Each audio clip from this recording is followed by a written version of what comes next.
परमेश्वर के पवित्र सामर्थी अद्भुत नाम को फिर एक बार जलाल मिले, आदर मिले, सम्मान मिले।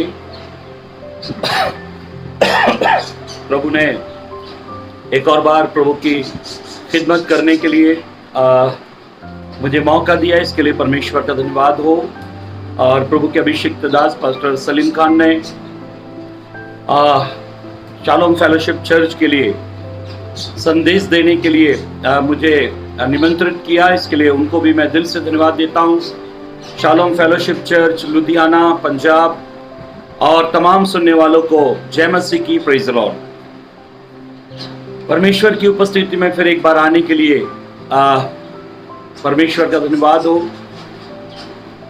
ये सच है मेरी बहनों, मेरे भाइयों, परमेश्वर के अभिषिक्तों, जैसे हम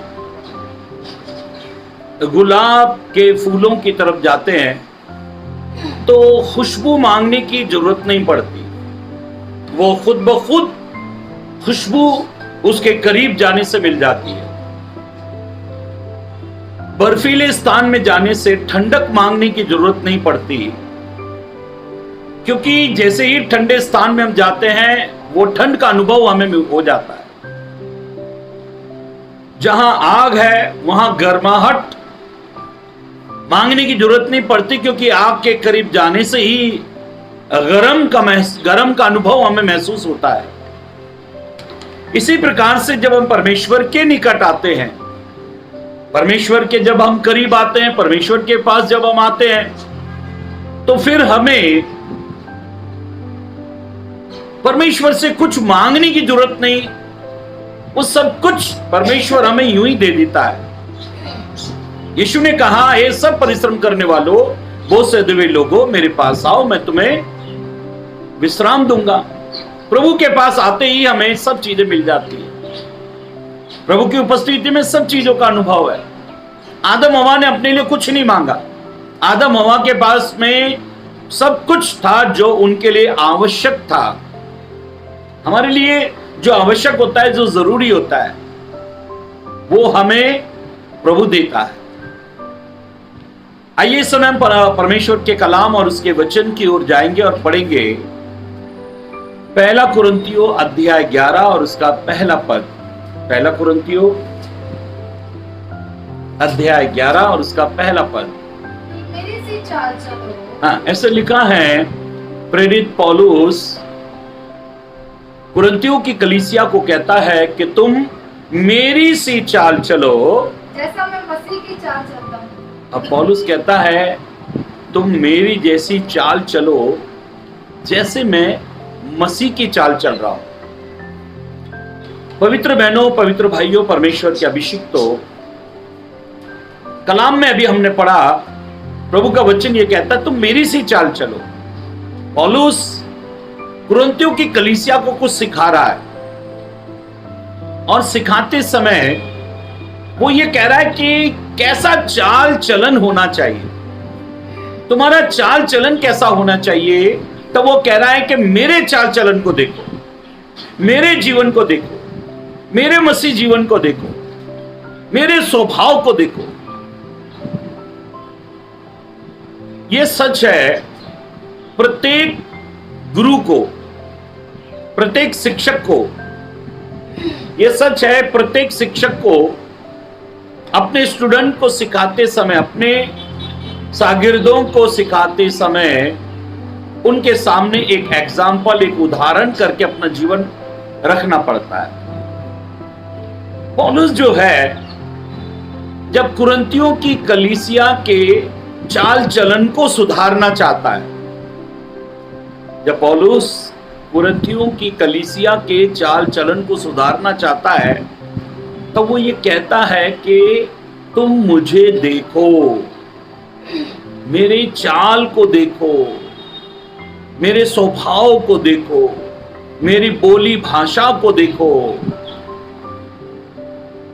ये सच है कि हम किसी के स्वभाव को जब देखते हैं तो हमारे अंदर भारी परिवर्तन आता है। देखो, भाषण जो है सभी लोग देते, बढ़िया से बढ़िया भाषण देते, अच्छा से अच्छा भाषण सभी लोग दे देते हैं। आप किसी को भी कहो 1 घंटे का स्पीच आपको देना है, वो इतना बढ़िया स्पीच देगा, इतना अच्छा संदेश देगा, लेकिन स्वभाव, उसके शब्द से स्वभाव कैसे बदले? जानते हो, जब पवित्र ग्रंथ बाइबल जिसके अंदर होती है ना, तो उसके बाहर उसका स्वभाव में परिवर्तन आने लगता है। जिनके अंदर वचन होता है, वो वचन उसके चाल चलन को, उसके जीवन को भारी परिवर्तित करता है। प्रेरित पौलुस ने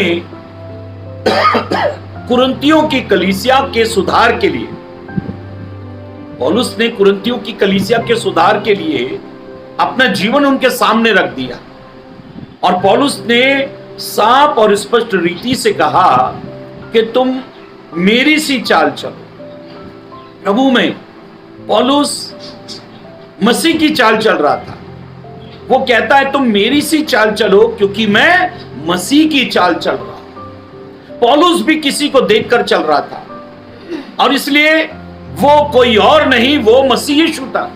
वो कहता है मैंने मसीह यीशु के कदमों के चिन्हों पर, उसके कदम जहां जहां पड़े, जैसा जैसा वो चला, मैं वैसा वैसा चल रहा हूं। तुम भी मेरे पीछे आ जाओ, वैसे वैसे चलो।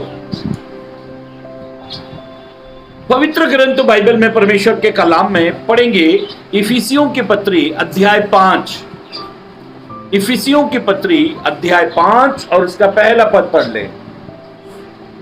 प्रिय बालकों के समान। अब प्रेरित पौलुस इफिसियों को कहता है, इफिसियों की मंडली को, कलीसिया को, चर्च को ये कहता है, इसलिए प्रिय बालकों के समान परमेश्वर का अनुकरण करो। प्रिय बालकों के समान किसका अनुकरण करो? परमेश्वर का अनुकरण करो। परमेश्वर का अनुकरण करना चाहिए।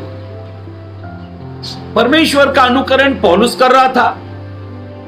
वो मसीह यीशु को देख देख कर चल रहा था, और अपने पीछे आने वाले को कहता है जहां जहां मैंने अपने जीवन का सुधार किया है, स्वभाव का सुधार किया है, बोली भाषा चाल चलन का सुधार किया है, वैसे वैसे तुम भी करते जाओ, क्योंकि मेरे आगे भी मसीह यीशु चल रहा है। मैं उसके स्वभाव को देखकर, उसके जीवन को देखकर, उसके नक्शे कदम पर मैं चल रहा हूं।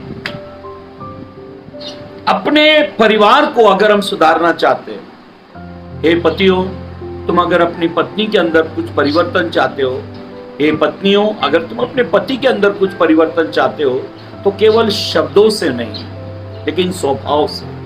तुम उसके अंदर स्वभाव से परिवर्तन ला सकते हो। स्वभाव से परिवर्तन लाओ, स्वभाव से बदलाव उसके अंदर लाओ। अगर केवल तुम ये कहते रहे मुझे ये पसंद नहीं, मुझे ये पसंद नहीं है, तुम ऐसे हो, तुम वैसे हो, तो उसके अंदर परिवर्तन नहीं आएगा, उनके अंदर बदलाव नहीं आएगा। हे माता पिता वालों, अगर तुम अपने बच्चों के अंदर परिवर्तन या बदलाव चाहते हो, तो सबसे पहली बात, तुम उनके लिए आदर्श बनो। उन्हें कहो कि देखो बेटा ऐसे चलो, देखो बेटा ऐसे चलो। कई बार माँ बाप गलत चल रहे हैं, लेकिन बच्चों को अच्छी शिक्षा देते हैं। बच्चों को शिक्षा नहीं चाहिए, बच्चों को स्वभाव चाहिए। उनके सामने कोई ऐसा स्वभाव का व्यक्ति। एक पास्टर एक घर में गए, विश्वासियों का घर, और घर गए तो वहां पिक्चर चल रही थी, टीवी पर पिक्चर चल रही है। पास्टर आकर बैठ गए, लेकिन 5 साल की बच्ची दौड़ कर गई और टीवी बंद कर दी। तो पास्टर ने पूछा, बेटा तुमने ये टीवी क्यों बंद कर दी? तो वो कहती है, पास्टर जी आपको पिक्चर पसंद नहीं है, इसलिए मैंने दौड़कर वो टीवी बंद कर दी। 5 साल की बच्ची को ये मालूम था कि प्रभु के दास को फिल्में पसंद नहीं है। 5 साल की बच्ची को तो ये मालूम है, लेकिन वहां 50 साल की उम्र के भी बैठे हुए हैं, उन्हें मालूम नहीं। हमको मसीह की इच्छा मालूम होनी चाहिए। और पवित्र ग्रंथ बाइबल में, परमेश्वर के कलाम में, मसीह हमारे लिए एक आदर्श था। मसीह ने एक ऐसा जीवन जिया कि वो हमारे लिए एक आदर्श छोड़ गया ताकि हम उसके पद चिन्हों पर चले। पौलुस ने एक जगह कहा कि तुम परमेश्वर के, इफिसियों 5:1 को दोबारा पढ़ लो। इफिसियों की पत्री 5 अध्याय 1 पद, परमेश्वर के प्रिय बालकों के समान परमेश्वर के सदृश बनो, परमेश्वर के जैसे बनो, उसका अनुकरण करो। परमेश्वर जैसा कर रहा है वैसे तुम करो, जैसा मसीह कर रहा है वैसे तुम करो। पौलुस कहता है परमेश्वर के प्रिय बालकों के समान परमेश्वर का अनुकरण करो, जैसा प्रभु कर रहा है वैसे करो। एक बच्चे को अगर साइकिल सीखनी रहती है तो साइकिल सिखाने वाला उसको सिखाता है, बेटा ऐसा कर, बेटा ऐसा कर, इस पैडल को आगे ले, एक पैर इस पर रख, फिर इसको धीरे से आगे की तरफ प्रेस कर, फिर देख आगे की तरफ जाएगा, अभी दोनों पैर रख ले, फिर ऐसे बैलेंस संभाल, उसको बराबर सिखाते हैं। अब वो धीरे धीरे धीरे धीरे सीखते जाते हैं। हमारे सामने जब कोई एक अच्छा स्वभाव रखता है तो हम भाषण से नहीं स्वभाव से सुधर जाते हैं। परमेश्वर ने, यीशु मसीह ने इस दुनिया में आकर अपना स्वभाव, अपना आचरण लोगों के सामने रखा।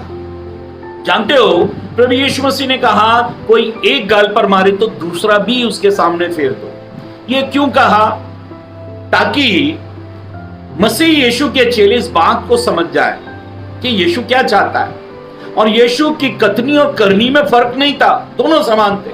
जो कहा वो किया।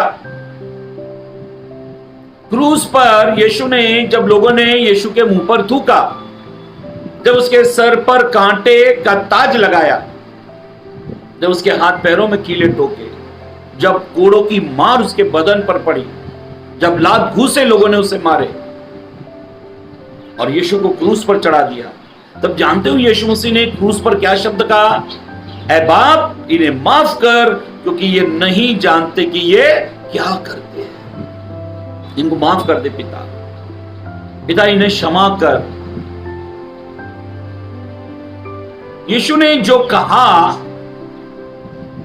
यीशु ने कहा कि तुम अपने शत्रुओं के लिए प्रार्थना करो। यीशु ने क्रूस पर शत्रुओं के लिए प्रार्थना की, जबकि वो पूरे बदन पर लहू लुहान थे। एक घायल जब जानवर होता है तो वो ज्यादा खूंखार हो जाता है, लेकिन यीशु मसीह जब क्रूस पर थे तो वो बहुत नम्र थे, बहुत दीन थे। उनकी नम्रता, 7 शब्द उन्होंने क्रूस पर कहे और उनके प्रत्येक शब्द से ये मालूम पड़ रहा था कि वो कितने नम्र है, कितने शांत है उस समय। कैसे हमारे स्वभाव में परिवर्तन आए, कैसे हमारे स्वभाव में बदलाव आए। ये बहुत जरूरी है कि हमारे अगुओं का अनुकरण करें। हमारे आगे कोई चल रहा है उसको देखे, उनके आगे भी कोई चल रहा है, वो उनको सिखा रहा है। पवित्र ग्रंथ बाइबल में ऐसा लिखा है, पढ़ो मत्ती 4 अध्याय 19 पद। मत्ती रचित सुसमाचार अध्याय 4 और 19 पद। यीशु ने उनसे कहा मेरे पीछे चले आओ। यीशु ने उनसे कहा मेरे पीछे चले आओ, तो मैं तुमको मनुष्य के पकड़ने वाले बनाऊंगा। अब यीशु ने कहा मेरे पीछे आओ। एक धनवान दौड़ता हुआ आया, यीशु के चरणों में गिर पड़ा। उसने यीशु को उत्तम कहा, गुरु कहा, अपना समर्पण यीशु के आगे किया, यीशु के आगे दंडवत किया और कहने लगा स्वर्ग राज का अधिकारी होने के लिए, वारिस होने के लिए, स्वर्ग राज में मैं जाना चाहता हूं, उसके लिए मैं क्या करूं?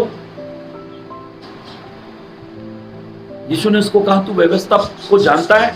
उसने यीशु को व्यवस्था बताई और यीशु ने उसकी तरफ दृष्टि की कि ये लड़कपन से व्यवस्था को मानते आया है, लेकिन उस व्यवस्था ने इसका जीवन में ये कंफर्मेशन नहीं दी कि ये स्वर्ग जा सकता है। तब उसे यीशु की जरूरत पड़ी और वो यीशु के पास आए। जानते हो यीशु मसीह ने उसको क्या कहा? जा, जो कुछ तेरा है उसे बेच, कंगालों को बांट दे। पहले तू मेंटली फ्री हो जा। फिर उसके बाद में यीशु ने कहा कि तू मेरे पीछे हो ले।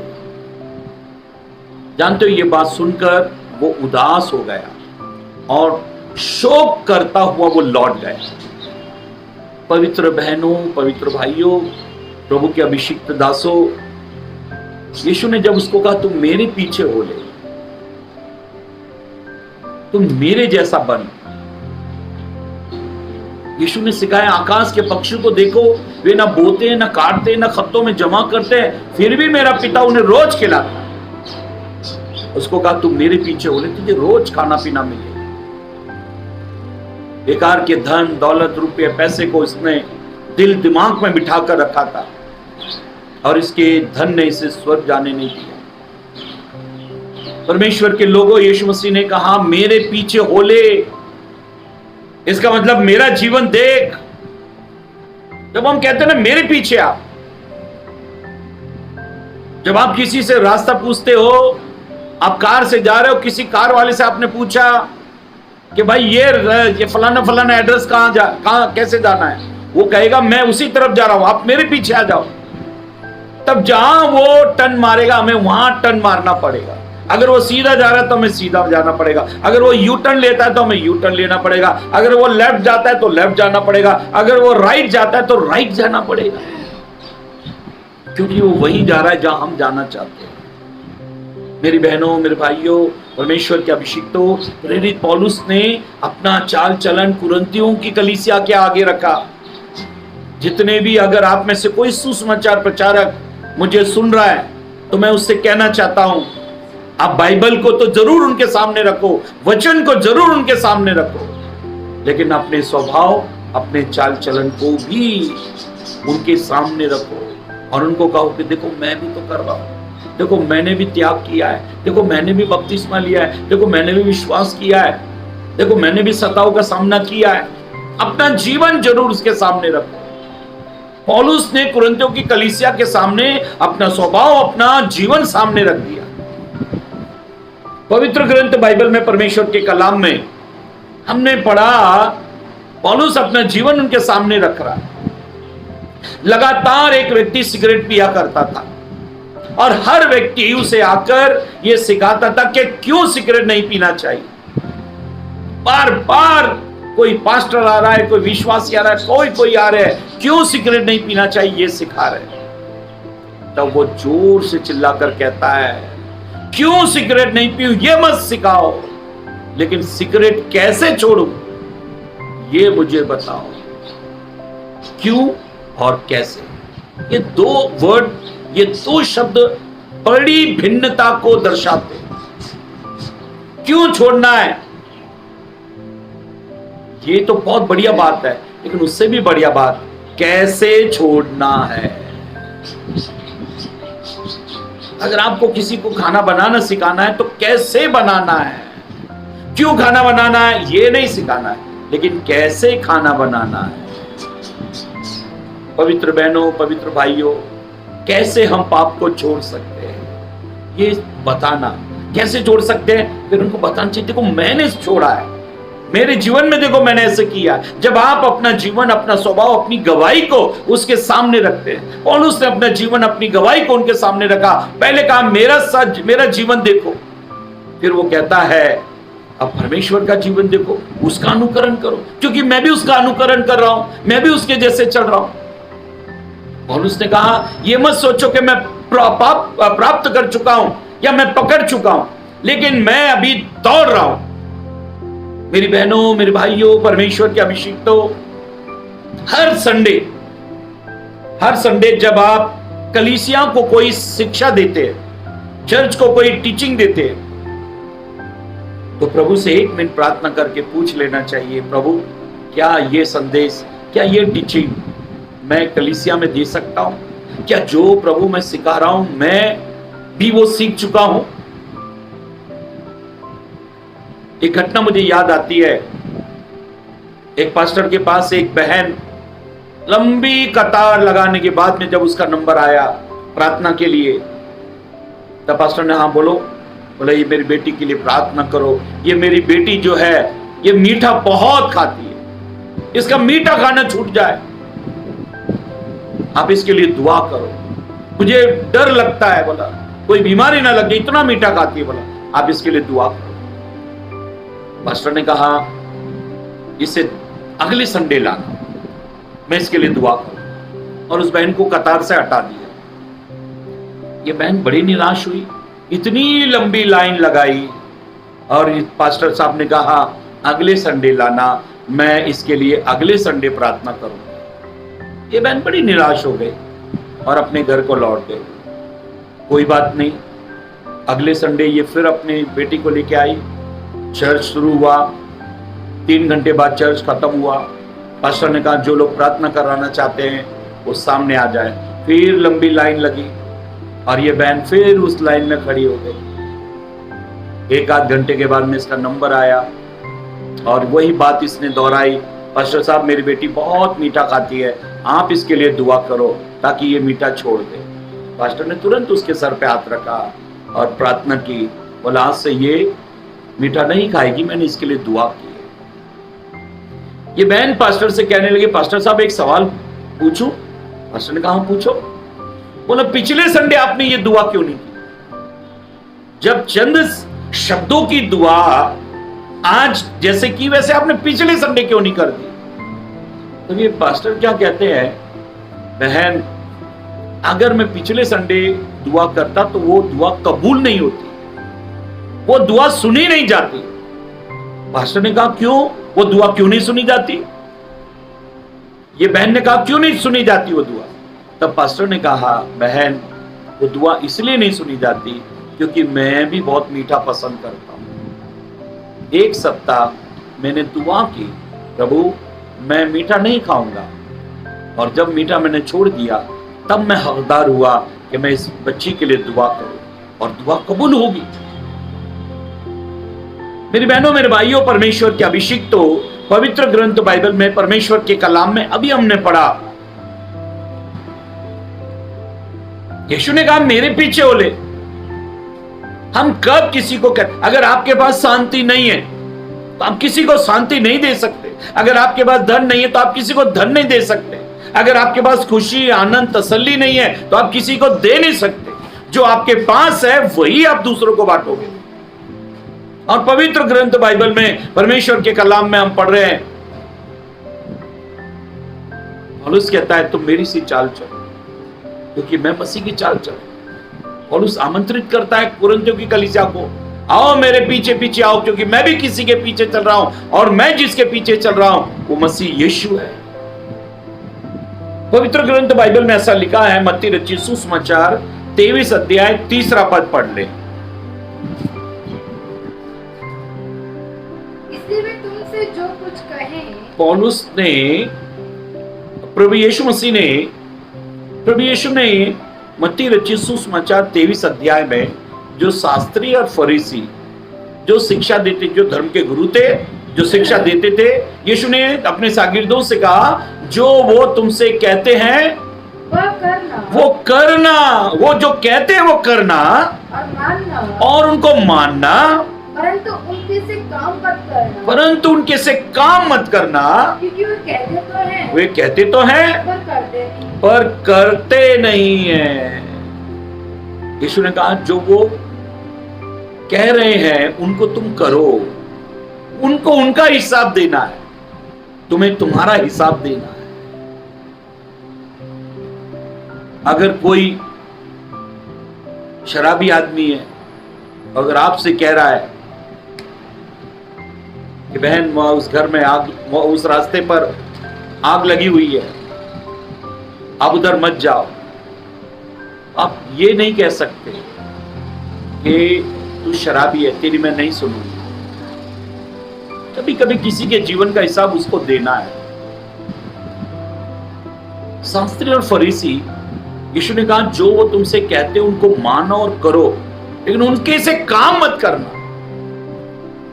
उनके से काम मत करो। और उस कहता है जो बातें भली हैं उन्हें पकड़े रहो, जो बातें बहुत अच्छी हैं, किसी के भी जीवन से अच्छाइयां ले लो। कभी कभी कोई बहुत बेस्ट, कोई बड़े अच्छे चरित्र वाला व्यक्ति किसी पाप में गिर जाए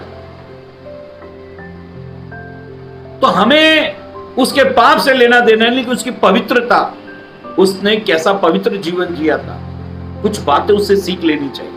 लेकिन अगर उसने कोई गलत जीवन जिया है तो वो उसको उसका हिसाब देना पड़ेगा। हम एक अच्छे उत्तम चरित्रवान शिक्षक की हमें जरूरत है। यह सच है कि हमें एक अच्छे चरित्रवान की, अच्छे सेवक की हमें जरूरत है, और उसका स्वभाव ही हमें परमेश्वर में मजबूत करता है। इसलिए पौलुस कहता है परमेश्वर का अनुकरण करो, फिर वो कहता है मेरा अनुकरण करो, क्योंकि मैं किसी का अनुकरण कर रहा हूं। अगर आप परफेक्ट नहीं हो तो आप किसी को देखो जो परफेक्ट है, आप उसके पीछे चलो। पवित्र ग्रंथ बाइबल में ऐसा लिखा है, फिलिपियों की पत्री अध्याय 3 पद 17। फिलिपियों की पत्री 3 अध्याय पद 17। हे भाइयों, हाँ, सब मिलकर मेरी सी चाल चलो और उन्हें पहचान रखो हाँ। जो इस रीति पर चलते हैं। अभी प्रेरित पौलुस कहता है, दोबारा पढ़े, हे भाइयों तुम सब मिलकर मेरी सी चाल चलो। अब पौलुस फिलिपियों की कलीसिया को कह रहा है कि तुम सब मिलकर मेरी सी चाल चलो। मेरी सी चाल चलो। अभी 4 का 9 पढ़ लो। जो बातें तुमने मुझसे सीखी अभी ध्यान से सुनो, पौलुस कह रहा है जो बातें तुमने मुझसे सीखी और ग्रहण की और और सुनी सुनी और मुझ में देखी उन्हीं उन्हीं का पालन किया करो। का पालन किया करो। तब परमेश्वर जो शांति का सोता है हाँ तुम्हारे साथ रहेगा। हाँ। अब पौलुस ने एक बहुत बढ़िया बात की। वो कहता है मुझसे सीखी, ग्रहण की, सुनी और वही बातें तुमने मुझ में देखी। कब तक हम यीशु का उदाहरण देते रहेंगे? हमको अपना उदाहरण देना है, हमको स्वयं उदाहरण बनना है। कब तक हम ये कहते रहेंगे यीशु की तरफ देखो, यीशु की तरफ देखो? जानते हो फिलिपियर 4:9 में पौलुस कहता है जो बातें तुमने मुझसे सीखी और जो बातें तुमने मुझ में देखी, जो मुझसे सुनी, वही बातें तुमने मेरे अंदर देखी भी है। इसका मतलब जो प्रचार मैं करता हूं वो प्रचार मैं अपने जीवन में भी लागू करता हूं। मैंने थियोलॉजिकल पढ़ाई की है, और थियोलॉजिकल पढ़ाई जब हम कर रहे थे तो हमने 3 बात वहां सीखी। First study, second obey, then preaching. 3 काम हमने सीखे। स्टडी करो, फिर जो स्टडी की है उसको अपने जीवन में लागू करो, और फिर उसके बाद प्रचार करो।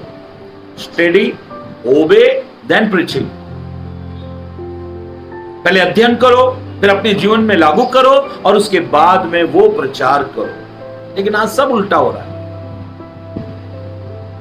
लोग स्टडी कर लेते हैं और प्रचार कर लेते हैं, लेकिन अपने जीवन में लागू नहीं कर पा रहे। हर आदमी किसी ना किसी को शिक्षा दे रहा है, हर आदमी उपदेश देने में लगा हुआ है, हर आदमी के पास सलाह है, हर आदमी के पास वचन है, लेकिन दूसरे को देने के लिए, स्वयं के लिए कुछ भी नहीं। पौलुस ने कहा तुमने जो बातें मुझसे सीखी वही बातें तुमने मुझ में देखी। जो आप सुना रहे हो वही बातें आप दिखाओ अपने जीवन में। जो संदेश आप दूसरों को दे रहे हो वही संदेश आप अपने अंदर भी दिखाओ कि देखो इस संदेश के अनुसार मैं बिल्कुल परफेक्ट हूं। याकूब कहता है कि तुम में से बहुत सारे लोग उपदेशक ना बनो। यूहन्ना कहता है बहुत सारे लोग उपदेशक ना बनो, क्योंकि वे अधिक दंड के योग्य होंगे। एक पद पढ़ लो, लूका रचित सुसमाचार अध्याय 12। लूका रचित सुसमाचार अध्याय 12 और उसका 47 पद। Luke chapter 12 verse 47।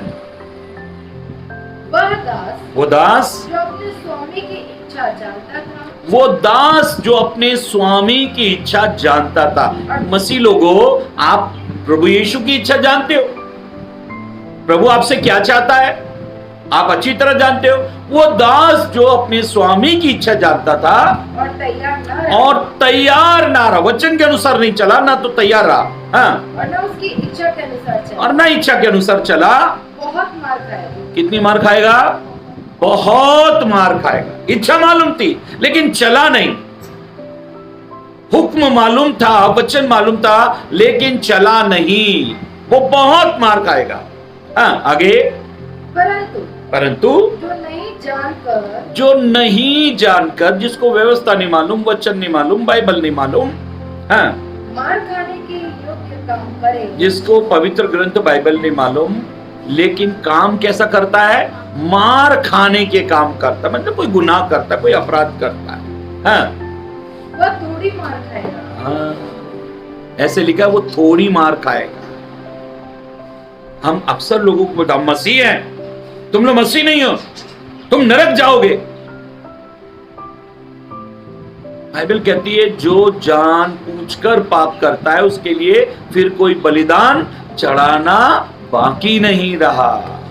क्या बलिदान चढ़ाएंगे? पवित्र ग्रंथ बाइबल में अभी हमने पढ़ा, परमेश्वर का कलाम ये कहता है, अगर एक दास जिसको परमेश्वर का हुक्म मालूम है लेकिन उसके अनुसार चलता नहीं, वो बहुत मार खाएगा। अन्य जाति के लोग कम मार पड़ेगी क्योंकि वो जानते नहीं है, लेकिन मैं और आप सब कुछ जानते हैं, और जानने के बाद प्रभु हमसे ज्यादा हिसाब लिया जाएगा। जिसे ज्यादा सौंपा उससे ज्यादा लिया जाएगा। इसलिए पवित्र ग्रंथ बाइबल में परमेश्वर का कलाम कहता है, पढ़ो, लूका रचित सुसमाचार अध्याय 17 पद 1 और 2। फिर उसने अपने चेलों से कहा, हाँ, हो नहीं सकता कि ठोकर न लगे। यीशु ने कहा, हो नहीं सकता कि ठोकर न लगे, परंतु हाय उस मनुष्य पर जिसके कारण ये आती है। हाँ, जो इन चोटों में से हाय उन मनुष्यों पर जिनके कारण ठोकर आती है। हाँ, जो छोटे से छोटे में एक को ठोकर खिलाता है, जो छोटे से छोटे को ठोकर खिलाता है, उसके लिए यह भला होता, उसके लिए भला है कि चक्की का पाट उसके गले में लटकाया जाता, चक्की का पाट उसके गले में लटकाया जाता और वह समुद्र में डाल दिया जाता, और वो गहरे समुद्र में डाला जाता। परमेश्वर के लोगों, प्रभु यीशु मसीह ने कहा, ठोकर का लगना अवश्य है, लेकिन हाय जिसके कारण ठोकर लगे। क्या आपका जीवन किसी को ठोकर पहुंचा रहा है? क्या आप मसीह होने के बावजूद नशा करते हो? क्या आप मसीह होने के बावजूद आप लड़ाई झगड़े करते हो? क्या मसीह होने के बावजूद आप लालची हो? क्या मसीह होने के बावजूद आप गालियां बकते हो? आप दूसरों के लिए, एक नई विश्वासी के लिए ठोकर का कारण है। और यीशु ने कहा, हाय उस पर जिसके कारण ठोकर लगे, उसके गले में चक्की का पाट बांधकर उसे गहरे समुद्र में डाला जाए। परमेश्वर के लोगों, पवित्र ग्रंथ बाइबल में, परमेश्वर के कलाम में हम पढ़ रहे हैं, हमारा जीवन लोगों के लिए एक आदर्श होना चाहिए, ताकि लोग हमको देखें, अरे ये ऐसा चलना चाहिए, ऐसा चलना चाहिए। एक मास्टर 10 सवालों में से एक सवाल समझा देता है, 9 हमें खुद ब खुद समझ में आ जाता है। एक मास्टर क्लास को, एक बच्चे को बुलाकर उसमें 2 छड़ी मार देता है, बाकी के 99 बच्चे खुद चुपचाप हो जाते हैं। ऐसा नहीं है कि वो 100 के 100 को छड़ी मारे, 2 को मार देता है तो बाकी की पूरी क्लास शांत बैठ जाती है। परमेश्वर के लोगों, ये 2 वो 99 लोगों के लिए, ये एक वो 99 लोगों के लिए सबक है। जब प्रभु हमें सुधार चाहता है कि किस प्रकार से जीवन जिए, पौलुस ने अपना जीवन कुरिन्थियों की कलीसिया के सामने रख दिया और उनको कहने लगा, तुम मेरी सी चाल चलो जैसे मैं मसीह की चाल चला हूं। यीशु ने कहा, मेरे पीछे आओ। जब हम यीशु के पीछे चलते हैं तो यीशु ने वायदा किया, जो मेरे पीछे आएगा वो अंधकार में ना चलेगा वरन जीवन की ज्योति पाएगा। अगर आप यीशु के पीछे चल रहे हो, अगर आप उसके नक्शे कदम पर चल रहे हो, तो आप जीवन की ज्योति में जाओगे। शास्त्र में ऐसा लिखा है, पढ़ो, इब्रानी की किताब 13 अध्याय 7 पद। इब्रानी की किताब अध्याय 13 पद 7। जो तुम्हारे अगुवे थे, जो तुम्हारे अगुवे थे और जिन्होंने तुम्हें परमेश्वर का वचन सुनाया है, जिन्होंने तुम्हें परमेश्वर का वचन सुनाया, उन्हें स्मरण रखो, उनको याद रखना चाहिए। जिन्होंने हमको खुदा का कलाम सुनाया, वचन सिखाया, उनको याद रखना चाहिए। और ध्यान से उनके चाल चलन का अंत देखकर, और ध्यान से उनके चाल चलन का अंत देखकर उनके विश्वास का उनके विश्वास का अनुकरण करो। जब अगर मैं कोई गवाही दे रहा हूं तो आपको मेरी गवाही आपके जीवन में परिवर्तन लाना चाहिए। जो तुम्हें वचन सिखाते हैं, जिन्होंने सिखाया है, उनके विश्वास का अनुकरण करो। देखो उन्होंने कैसा विश्वास किया, कैसा परिवर्तन उनके अंदर आया। और पवित्र कलाम, पवित्र वचन में ऐसा लिखा है, उनका संपूर्ण जीवन देखो, अंत तक उनका जीवन देखो और उनके विश्वास का अनुकरण करो। आपके लिए किसी ने मेहनत की है, अपना स्वभाव आपके सामने रखा है, आप उनको देखकर अपने अंदर परिवर्तन लाओ, अपने अंदर बदलाव लाओ। पौलुस ने कुरिन्थियों की कलीसिया के सामने अपना जीवन रख दिया और कहने लगा, तुम मेरी सी चाल चलो। शास्त्र में ऐसा लिखा है, एक आखिरी पद पढ़ेंगे, उसके बाद में हम समाप्त करेंगे। पहला कुरिन्थियों 16 अध्याय पद 10।